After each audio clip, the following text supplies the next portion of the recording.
यशपाल जी, कांग्रेस के नेता कहने लगे हैं कि अब घर वापसी का समय आ गया है और एक बड़े नेता ने संकेत भी दिए हैं कि तो मैं शर्मा जी से ही जानना चाहता हूं कि विंध्य के वो नेता जो कांग्रेस से भाजपा में चले गए, क्या वो कांग्रेस में वापसी करना चाहते हैं? अब आप तो जिला अध्यक्ष हैं, आपके पास भी आवेदन आते होंगे।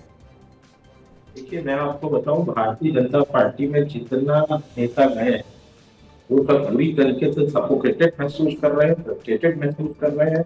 और मैं तो उनकी स्थिति देखता हूँ कि किस तरीके से वो वहां तिरस्कृत किए जाते हैं। जिन लोग कांग्रेस पार्टी में सम्मान था, आसमान में बिठा के रखा जाता था और उनको कभी भी किसी किस्म की उपेक्षा नहीं की जाती थी, आज वो भारतीय जनता पार्टी में उपेक्षा का शिकार है। और वो तो सब बेचैन है आने के लिए पार्टी में, छोटे कार्यकर्ता से लेके बड़े नेता तक। कोई आवेदन आया कोई क्या? भाजपा यशपाल जी पूछ रहे हैं कोई आवेदन आया क्या? आवेदन जैसी प्रक्रिया की आवश्यकता नहीं होती, इसमें चर्चाएं बहुत होती हैं और मौके पे इसमें निर्णय लिया जाएगा। नहीं, ये यशपाल नौकरी जी, तो है नहीं, यशपाल जी से आवेदन ये भी पूछा, यशपाल जी से ये भी पूछा जाना चाहिए ना कि जितने लोग बीजेपी में आए वो सब आवेदन देकर आए थे क्या? हाँ। यशपाल जी, जितने लोग कांग्रेस से बीजेपी में आए सब आवेदन देकर आए थे क्या? उन्होंने दीपेश जी इच्छा जाहिर करी और 4 लाख से अधिक लोग आए हैं। एक हवा चली है भारतीय जनता पार्टी के पक्ष समर्थन में।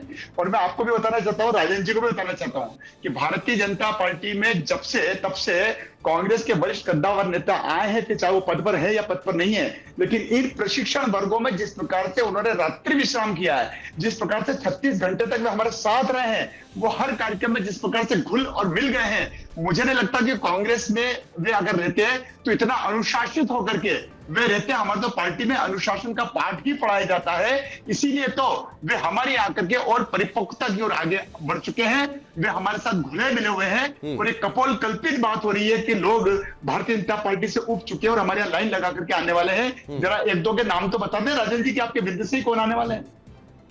नहीं, चलिए नाम जी तो पता लगेगा आपको जी। कब तक? बहुत जल्दी। पहले नामों का खुलासा हो जाएगा तो आप आने देंगे क्या? लेकिन ये ठीक भी है दीपेश, मुझे लगता है एक स्वच्छ राजनीति और स्वच्छ बहस जो है वो होनी चाहिए। और दोनों ही दल, चूंकि दोनों ही मुख्य राजनीतिक दल हैं, एक दूसरे के पक्ष और विपक्षी दल हैं, तो ये बात तो ठीक है कि किसी से कुछ लेने लायक है तो लेना चाहिए। लेकिन बहरहाल जो प्रदेश और देश में स्थिति है कांग्रेस की, दिल्ली में आप लोग गए हुए थे शर्मा जी, राहुल गांधी जिसे मुलाकात हुई पूरे देश भर के जिलाध्यक्ष थे, लगा था कुछ वहां से संजीवनी लेके लौटे हैं सब, क्योंकि काम में थोड़ा गति तो आई है। देखिए, कांग्रेस के काम करने के काम कांग्रेस में पहले भी होता था, पर अब काम करने के तरीके में हम लोगों में बदलाव आया है।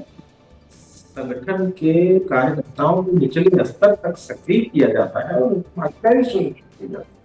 आप तो ये सोचिए, मैं बड़ी बात बोल रहा हूँ, जिस कांग्रेस का कहते हैं संगठन ही नहीं, वो कांग्रेस जब लड़ाई में आ जाती, भारतीय जनता पार्टी को 2018 में शिकस्त दी और सरकार बनाई और उसके बाद इनको खरीद फरोख्त करना पड़ गया विधायकों का, वो कांग्रेस पार्टी अगर उसका संगठन नहीं था तब इतनी भारी थी, तो अब जब इसका संगठन हो जाएगा तब समझिए कैसे असर आएंगे उसके।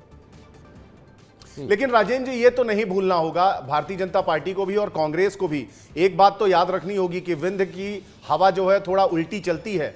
कुंवर अर्जुन सिंह को सुखलाल कुशवाहा ने हराया था। बहुजन समाज पार्टी के 3 सांसद जो है वो विंध्य से आ चुके हैं, तो विंध्य मतलब ऐसे सहज तो किसी को नहीं मिल जाता। तो ये भी नहीं भूलना चाहिए कि बहुजन समाज पार्टी, यमुना प्रसाद शास्त्री, बहुत सारे उदाहरण हैं, आप तो जानते ही हैं। देखिए, मैं अंचल एक चीज आपको बताऊं, उत्तर प्रदेश, बिहार इससे बाउंड्री शेयर करता है और यहाँ बहुजन समाज पार्टी की प्रदेश में सरकार बनी और ऐसी स्थिति में बहुजन समाज पार्टी से कांग्रेस के वोटों का नुकसान कांग्रेस को हुआ है और उसका खामियाजा था कि हम लोग ने 2003 में अपना सरकार हुई और हमारे मत प्रतिशत भी घटे। पर मैं आपको बता रहा हूँ कि हमारे मत प्रतिशत उस समय 27-28% रीवा जिले में आते थे, जो आज की तारीख में 40% आ रहे हैं। तो कहीं ना कहीं तो जनता का जुड़ाव हमसे बढ़ा है और बढ़ा है हमारी संगठन की ताकत से। जी बिल्कुल। यशपाल जी, लास्ट में एक क्विक कमेंट मैं आपका चाहूंगा, चूंकि वक्त बहुत ज्यादा इजाजत दे नहीं रहा है।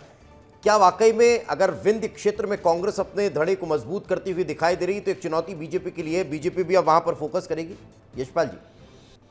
नहीं दीपेश जी, देखिए भारतीय जनता पार्टी अपना काम करती है, कांग्रेस क्या काम कर रही है उसको पलट कर नहीं देखते, क्योंकि हमारे संगठन की क्षमता, हमारे संगठन का समन्वय, हमारे संगठन का अनुशासन हमको आगे बनाने की ओर अग्रसर करता है। और जहां तक अभी आपने कहा है कि कांग्रेस की गति दिख रही है, मुझे लगता है ये गति नहीं है, ये आने वाले समय में दुर्गति भी होगी। और जिस प्रकार से गति होती है तो गति के साथ साथ हर्टल्स हैं, स्पीड ब्रेकर हैं, गतिरोध हैं, ये वक्त कांग्रेस की बताएगा गति दिखती है जी, ये वक्त कांग्रेस बताएगा। की गति लेकिन दिखती लेकिन है। अंचल जी, एक लास्ट कमेंट मैं आपसे ये चाहूंगा कि क्या कांग्रेस के लिए उस गुटबाजी को खत्म करना इतना आसान हो पाएगा?